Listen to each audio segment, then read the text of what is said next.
क्या आप जानते हैं एक पुलिस वाले का घर जिसमें ये अपनी फैमिली के साथ रहते थे। इलाका भी काफी चहल पहल वाला है। इस परिवार के पास सब कुछ था जिसके आम लोग सपने देखते हैं। पिता पुलिस की नौकरी, दादा भी रिटायर्ड ऑफिसर, बच्चे केंद्रीय विद्यालय आर्मी स्कूल में पढ़ाई करते हैं। फिर एक दिन इस परिवार की दुनिया ही पलट जाती है। एक पुलिस वाले के घर में अजीब तरह के वारदात ने करवट लिया। इससे पुलिस महकमे में भी सनसनी फैल गई थी। घर के आसपास लोग जमा होने लगे।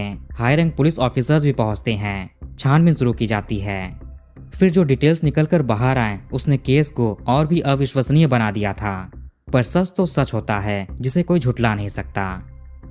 नमस्कार दोस्तों, तो क्या हाल चाल है आपके। आज हम बात करने वाले हैं ज्योति प्रसाद एंड नीलम शर्मा केस के बारे में। इस घटना की शुरुआत होती है मध्य प्रदेश के कॉमर्शियल कैपिटल कहे जाने वाले शहर इंदौर से। यहीं एरोड्रम थाना क्षेत्र के अंतर्गत छोटा बांगरदा स्थित रुक्मणी नगर इलाके में ये घर मौजूद है। यहाँ पर 45 साल के ज्योति प्रसाद शर्मा अपने परिवार के साथ निवास करते थे। पहले तो ये घर देखिए, एक तरफ 2 मंजिला का मकान है और उसके बगल में 1 मंजिला का। एक घर में ज्योति प्रसाद जी अपनी 43 साल की पत्नी नीलम शर्मा, 18 साल के बेटे ऋषभ शर्मा और 16 साल की बेटी के साथ रहते थे। वहीं दूसरे वाले घर में ज्योति प्रसाद जी के पिताजी हरि प्रसाद शर्मा और माँ श्रीदेवी शर्मा रहते हैं। भले ही पिता और बेटे दोनों का अलग अलग निवास था, लेकिन खाना एक में बनता। ज्योति प्रसाद जी की वाइफ सुबह के चाय से लेकर रात के डिनर तक सब कुछ पहुंचाया करती। इस परिवार के बारे में थोड़ा और बात करें तो हरि प्रसाद जी एक रिटायर्ड डीएसपी हैं, यानी डिप्यूटी सुपरिटेंडेंट ऑफ पुलिस। इनकी 4 बेटियां और 2 बेटे हैं। इनमें ज्योति प्रसाद बड़े हैं। इनकी बात करें तो ये मध्य प्रदेश पुलिस के एसएएफ यानी स्टेट आर्म्ड फोर्स के 15वीं बटालियन में कांस्टेबल या आरक्षक थे। इनकी ड्यूटी थी पुलिस कार्स को ड्राइव करना। इनकी पत्नी नीलम हाउसवाइफ हैं। बड़ा बेटा ऋषभ देहरादून में नाना के घर पर रहकर आर्मी स्कूल में पढ़ाई करता है। 16 साल की जो बेटी थी वो अपने माता पिता के साथ इंदौर में ही रहती और केंद्रीय विद्यालय में पढ़ाई करती। ये क्लास 10th में है। घर के ऊपरी मंजिल पर एक किराएदार भी रहते हैं जिन्हें काफी लंबा समय बीत चुका था। इनकी परिवार से अच्छी खासी बनती भी थी। ज्योति प्रसाद के छोटे भाई इंजीनियर हैं और वो अपने परिवार के साथ दिल्ली में रहते हैं। वैसे इस केस में इनके बहनों का जिक्र नहीं है। ये परिवार ठीक ठाक पैसे वाले थे, भले ही मिडिल क्लास हों। सरकारी नौकरी वाले, पुलिस महकमे से जुड़े थे। इनका अपने इलाके में भी अच्छा व्यवहार था, लोगों से बनती थी। आसपास के लोग बताते हैं कि रोज सुबह में बेटी, पिता ज्योति प्रसाद और माँ नीलम तीनों गली में टहलते हुए दिखाई देते थे। इनके घर में एक डॉग भी है। ये लोग उसे भी बाहर घुमाने के लिए निकलते हैं। परिवार में आपसी संबंध भी बहुत अच्छे थे। हालांकि छोटी मोटी बहस कहा सुनी तो हर घर में होती है, जो नॉर्मल है।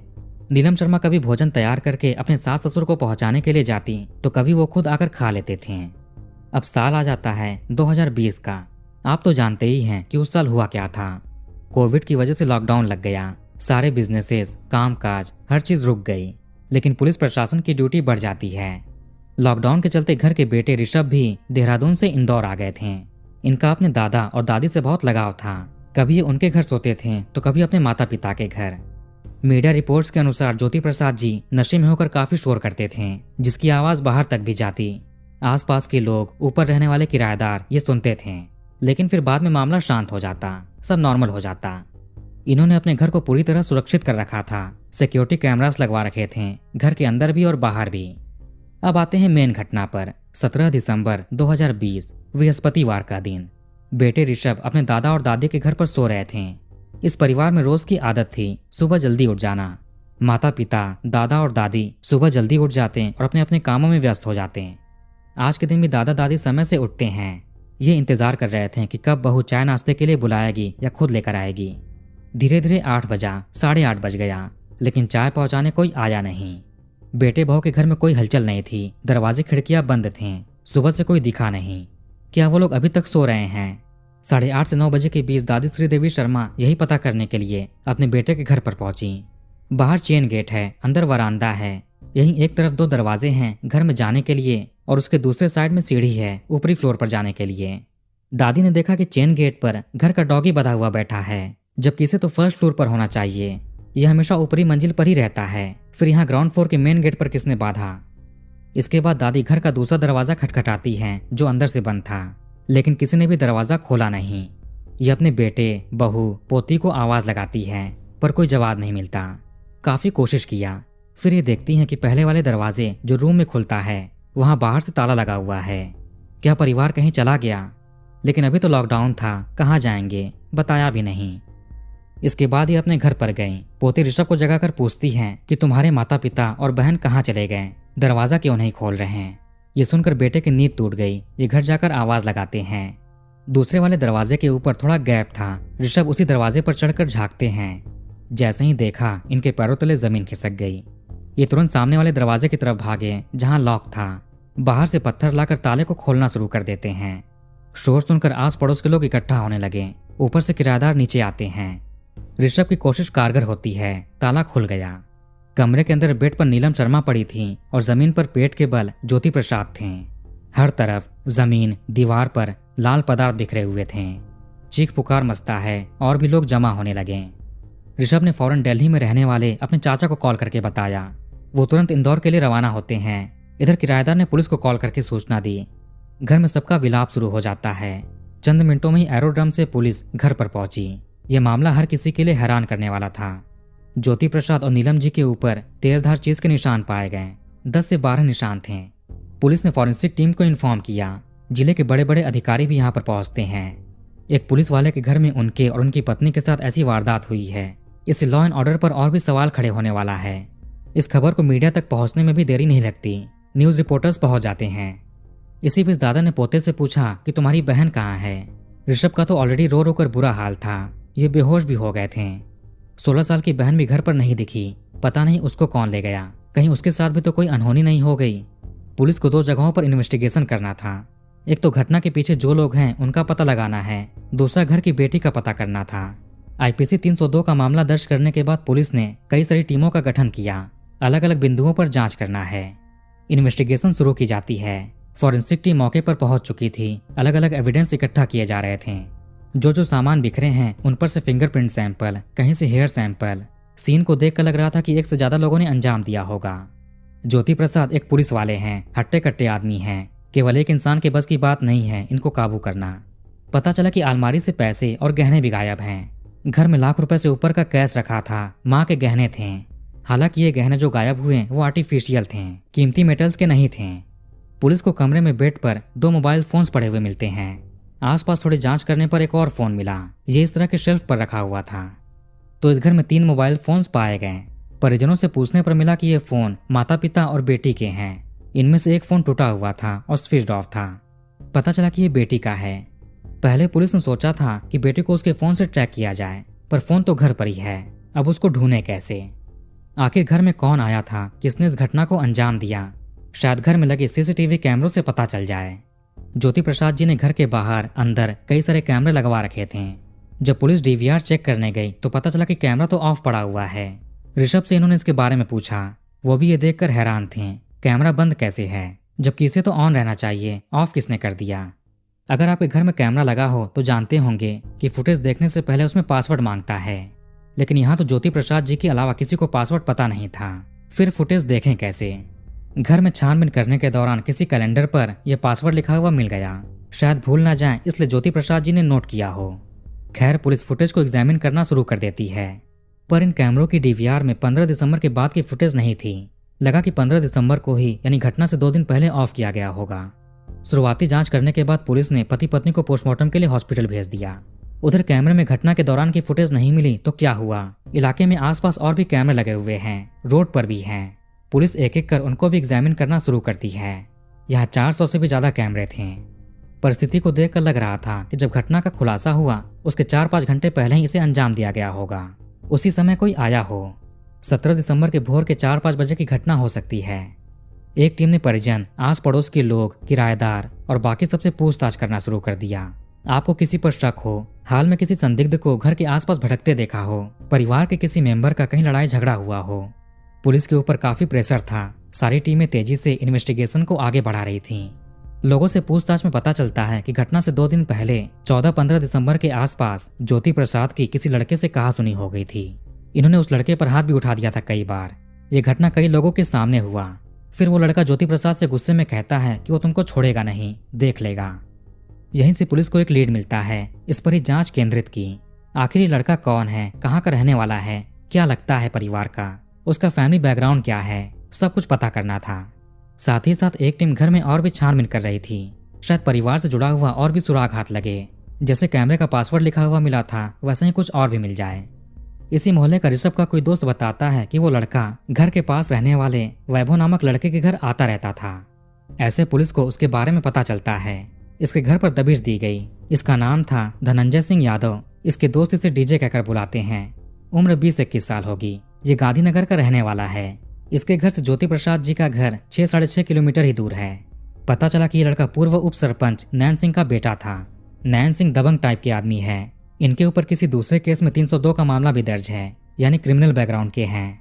ऐसे ही आदमी का बेटा सबके सामने ज्योति प्रसाद को कहता है छोड़ूंगा नहीं, देख लूंगा। अब वो क्या कर सकता है। जब पुलिस डीजे के घर पहुंची तो ये वहां पर नहीं था। एएसपी के अनुसार डीजे के परिजनों को हिरासत में लिया गया। ये बताते हैं कि इनका बेटा भोर के 3:30 बजे ही अपने दोस्त की स्कूटी लेकर कहीं चला गया था। फिर कुछ घंटे के बाद स्कूटी दोस्त को लौटाकर घर से बाइक लेकर निकल गया। उसका मोबाइल भी सुबह से बंद आ रहा है। इन्हें नहीं पता कि वो बाइक लेकर कहाँ चला गया। घर में सबका रो रो कर हाल बेहाल था। दादा हरिप्रसाद जी जब थोड़े शांत हुए तो पुलिस ने इनसे बात किया। ये बताते हैं कि इन्होंने अपनी पोती को भोर के 4:30 बजे के आसपास देखा था। उस टाइम ये उठे थे वॉशरूम जाने के लिए। बाहर देखा कि बेटी डॉगी को टहला रही है। इसे दादा को अजीब लगा। सोचा कि उसको टोके, बात करें, पर ये फिर अपने कमरे में चले जाते हैं। अब ये ठंड का मौसम है। भोर में दादा ने अपनी पोती को पालतू डॉग टहलाते हुए देखा। यही नहीं, दादा के अलावा कुछ और भी पड़ोसी थे, वो भी बेटी को देखते हैं। कुछ देर के बाद वो घर के अंदर चली गई। घर के किराएदार बताते हैं कि इन्होंने भोर में 4:30 से 5:30 बजे के बीच कुछ आवाजें सुनी थीं, लेकिन ये नीचे देखने के लिए नहीं आते हैं। इन्हें लगा कि शायद ज्योति प्रसाद जी फिर से अपनी पत्नी से बहस कर रहे हैं। ये हमेशा का हो चुका था, इसलिए सीरियस नहीं लिए, केवल नोटिस किया और फिर सो गए। ये शोर जब हुआ तो घर के आसपास के लोग भी ये देखने के लिए बाहर आ गए थे। 5 से 6 बजे के बीच घर की बेटी डॉगी को टहलाने के लिए बाहर निकली, यानी ये दूसरी बार बाहर आई थी। पड़ोसी ने इसको देखकर पूछा कि तुम्हारे घर में कैसा शोर हो रहा है। ये जवाब देती है कि पिता शराब पीकर आए हैं और माँ से झगड़ा कर रहे हैं। ऐसा सुनकर पड़ोसी ने सोचा कि शायद उनसे ही परेशान होकर बेटी बाहर आ गई होगी। मतलब बेटी 6 बजे तक घर पर थी, फिर गायब हो गई। ये खुद की मर्जी से गई थी या कोई ले गया। घर के कैमरे तो 15 दिसंबर से ऑफ हैं, लेकिन जब पुलिस ने इलाके के दूसरे घरों के रास्तों के कैमरे एग्जामिन किए तो उसमें कहीं भी डीजे या कोई और संदिग्ध आदमी नहीं दिखता है। कहां से कोई आए होंगे और कहां से चले गए। दरअसल इस इलाके में ऐसी ऐसी गलियां हैं जहां पर कैमरे नहीं हैं, केवल मेन रास्तों पर ही कैमरे लगे हुए हैं। हो सकता है कि वो लोग उन्हीं गलियों से होकर आए होंगे। घटना से पहले उन्होंने अच्छे से रेकी की होगी, कौन सा रास्ता किधर से जाता है, वहीं से आए और वहीं से चले गए। अब इसमें केवल एक शख्स था या कई लोग थे, इसका पता करना मुश्किल था, लेकिन पुलिस कई लोगों को मानकर चल रही थी। डीजी ने अपने किसी दोस्त से मदद ली हो, ऐसा भी हो सकता है। ज्योति प्रसाद जी के घर की तलाशी लेने पर पुलिस को एक नोटबुक रजिस्टर मिला। उस पर कुछ बातें लिखी थी। ये लिखने वाली बेटी है। इसने लिखा था कि अपने माता पिता से परेशान हो चुकी है। इसके पिता इसके साथ गलत काम करते हैं और माँ उनका सहयोग करती है। अब इसे इनके साथ नहीं रहना है, ये घर छोड़कर जा रही है। कृपया इसको ढूंढने का प्रयास ना करें। बेटी ने ऐसा लिखकर अपने पिता पर गंभीर आरोप लगाए थे। अब ये कितना सच या झूठ है ये आपको अभी पता चल जाएगा। उधर डीजे का अपने घर से चले जाना, उसी समय के हिसाब से बेटी का डॉगी टहलाने पहली बार बाहर निकलना, घर से इसका एक बैग और कुछ कपड़े भी गायब थे। रजिस्टर में वो बातें इसके द्वारा लिखा होना। पुलिस को लगने लगता है कि हो ना हो बेटी उसी डीजे के साथ गई है। कई बार पहले भी मोहल्ले वालों ने, ऋषभ के दोस्तों ने उसे उस लड़के से मिलते जुलते हुए देखा भी था। पुलिस डीजे के सभी परिजनों, उसके जानने वालों, दोस्तों, हर किसी के मोबाइल नंबर को लेकर सर्विलांस पर लगा देती है। कभी ना कभी डीजे इनसे कांटेक्ट करने की कोशिश जरूर करेगा। ये सब कुछ घटना वाले दिन ही चल रहा है। डीजे का नाम पता चलने के बाद पुलिस बेटी का फोन लेकर उसकी कॉल डिटेल्स और बाकी टेक्निकल जानकारी निकालती है। इसका अक्सर डीजे से बात करने के रिकॉर्ड मिले। पुलिस को यह भी पता चलता है कि बेटी ने अपने फोन को 24 घंटे पहले स्विच ऑफ कर दिया था। अब ऐसा इसने क्यों किया? घर के अंदर कोई भी जबरदस्ती प्रवेश नहीं किया था, यानी फैमिली के अंदर का ही कोई मिला हुआ है।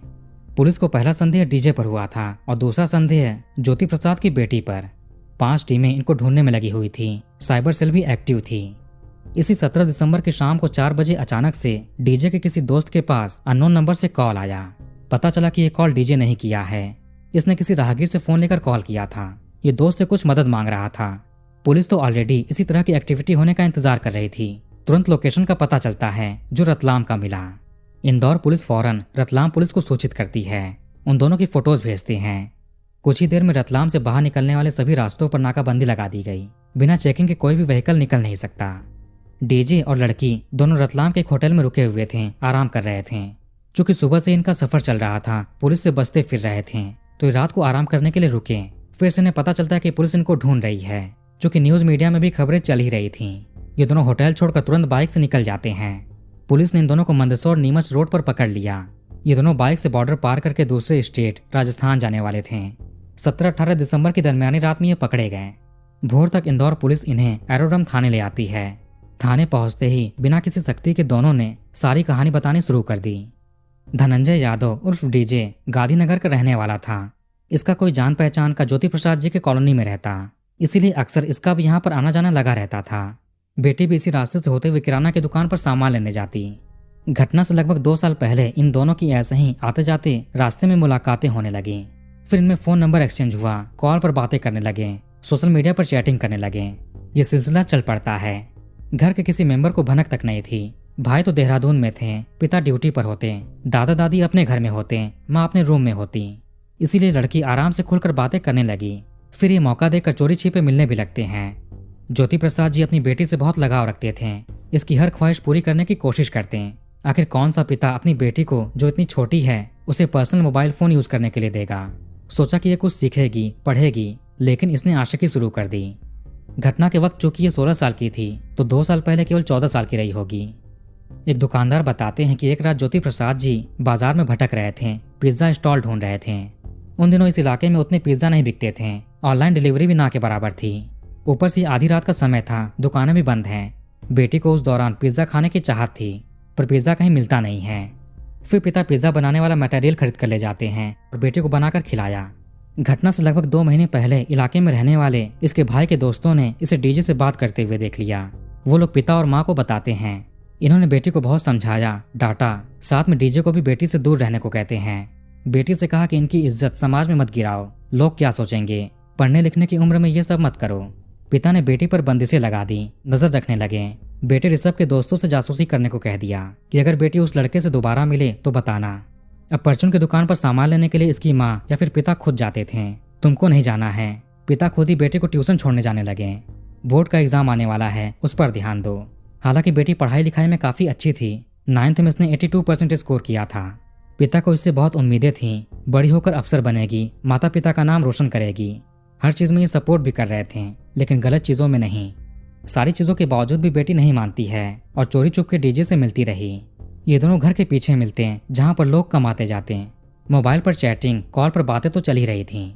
पकड़े जाने के बाद बेटी ने पुलिस को बताया कि इसकी माताजी भी दिन भर फोन में ही लगी रहती, ढेर सारा मेकअप करती, रोज माता पिता में झगड़ा होता, जिससे ये तंग आ चुकी थी। उनके साथ इसे नहीं रहना।